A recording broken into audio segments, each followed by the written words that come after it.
আসসালামু আলাইকুম বন্ধুরা, স্ক্রিনে যে বাসটিকে দেখতে পাচ্ছেন সৌদি এরো, এটার পিছনে কিন্তু হানিফ বাস আছে, হানিফ এন্টারপ্রাইজ, যেটা কক্সবাজার থেকে সরাসরি ঢাকার উদ্দেশ্যে চলে যায়। আমার মনে হয় সামনে সৌদিয়া এরো ভার্সন 3 বাসটিও কিন্তু ঢাকার উদ্দেশ্যে রওনা হয়েছে, কক্সবাজার থেকে ছেড়ে আসা।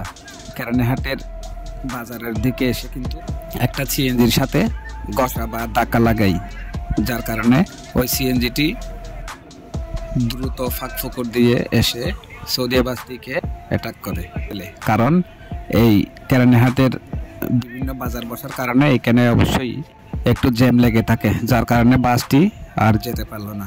কিন্তু সিএনজি ফাঁক ফোকর দিয়ে চলে আসছে এবং ধরার পরে এখানে দেখতে পাচ্ছেন জনগণ, উৎসুক জনগণ এখানে বাসটিকে দাঁড়িয়ে ড্রাইভারকে নামানোর চেষ্টা করছিল, কিন্তু যাত্রীরা তা হয়তো দেয়নি।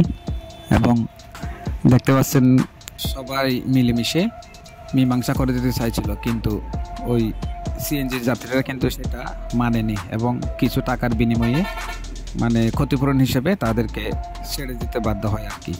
তো এবং ওয়ার্নিং দেওয়া হয় যে এরকম রাফ না চালানোর জন্য। সেক্ষেত্রে যারাই এখানে বাস ড্রাইভিং করেন এই ঢাকা চট্টগ্রাম কক্সবাজার রুটে, তারা অবশ্যই দেখে শুনে এবং খুব সতর্কতার সহিত বাস বা যে কোনো যানবাহন চালানোর জন্য বিশেষভাবে অনুরোধ জানাচ্ছি।